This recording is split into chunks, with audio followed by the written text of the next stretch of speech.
Today's topic we are going to see about Huygens principle. So usually it is pronounced as Huygens or Huygens. Okay. So before going into the Huygens principle, let us see what is a wavefront.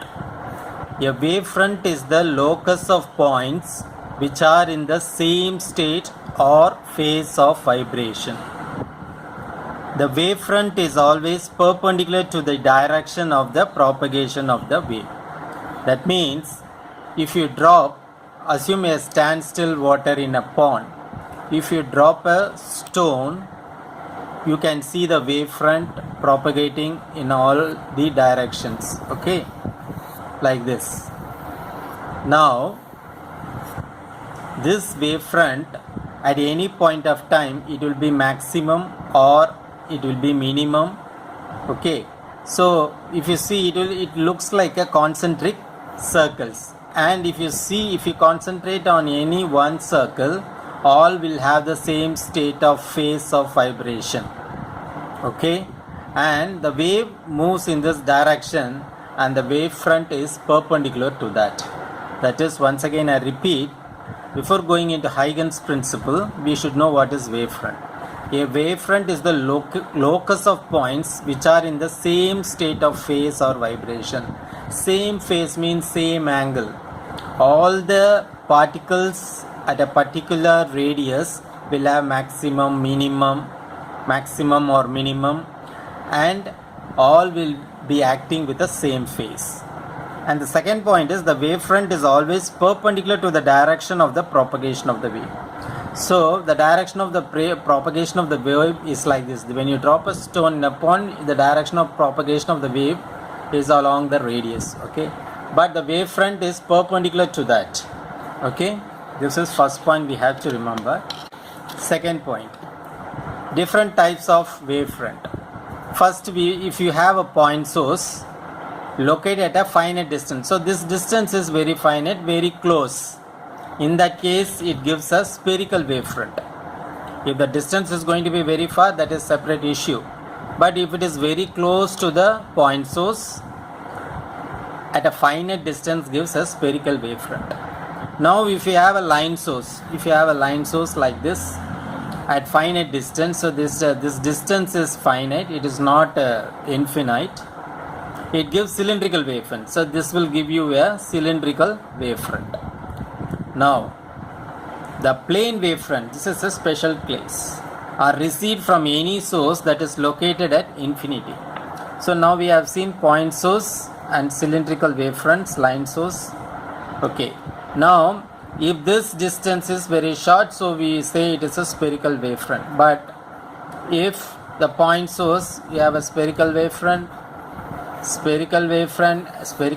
when it keeps on going like this, when this radius approaches infinity, then at a point at infinity you can see a plane wavefront. It will be a straight line, because when the distance increases, the small portion of the big spherical surface will looks like a straight line. So that's why it's called a plane wavefront.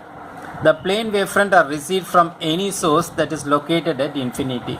So this radius is considered at infinity. If you look at the infinite point, you can see the plane wavefront. So all the rays will be going like this, and the wavefront will be perpendicular. The wave propagation will be in this direction, and the wavefront is perpendicular. This is the second point we have to note. Third point is about the Huygens principle. Okay, Huygens principle is a geometrical construction which gives the shape of the wavefront at any time if we know its shape at t equal to 0. For example, once again we consider a pond full of water and it is static. Now if you drop a stone at t equal to 0, this will create wavefronts, spherical wavefronts. And if it goes to infinity, we will get plane wavefront. Okay, now initially it will be spherical wavefront, because we know the distance is very small. But when the distance or radius tends to infinity, you will get a plane wavefront. Now if you know the shape at t equal to 0, then at t equal to some other point, say at 0 millisecond, say after 10 millisecond, or after 1 hour, we can find out the shape of the waveform. That is, Huygens principle is a geometrical construction which gives the shape of the wavefront at any time if we know its shape at t equal to 0. According to Huygens principle, each point of the wavefront is the source of secondary wavelets emanating from these points, spreading out in all directions with the speed of wave. These are called as secondary wavelets. So I will explain this point with respect to the picture shown here. Now you have a point source. After some time you can see a spherical wavefront. So we are considering 3 points P, Q, R. Now this is a P is a source. Once again a source. It will give out spherical wavefront. Once again Q, it will give spherical wavefront. Once again R, it gives out a spherical. Now we have considered 3 points only, but it will have n number of points. Okay, and this is the source. Okay, now if you draw the tangent for the P, for this spherical surface, you are drawing a tangent at this point, and once again at this point, and once again at this point. So in between you have so many points. If you try to connect all these points and if you try to draw the tangent, you will get another wavefront. That means this wavefront can be viewed, and this is created because of this source AB. This A dash B dash wavefront is created because of AB. But actually what is happening? This AB is created because of the point source here.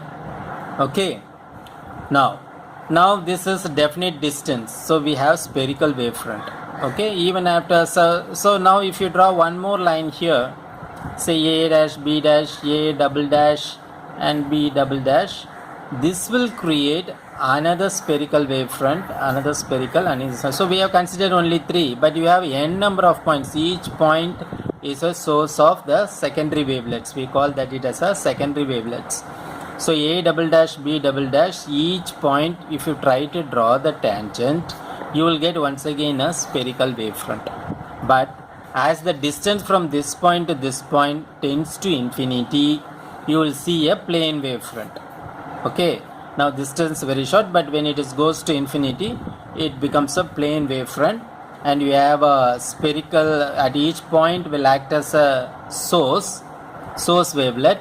So you will have a spherical shape. So each point, so now so PQR. Now if we consider one more point here, okay, it will have a like this. So now if you draw a tangent, so you will see once again a wavefront, plane wavefront. That is, this A dash B dash plane wavefront is created because of A and B wavefront. That means for A dash B dash, AB is the source wavelet. So if you want to find the radius, then if you know the velocity and the time, then we can find always the radius of the particular wavelet or the wavefront. Okay, so that's all about Huygens principle.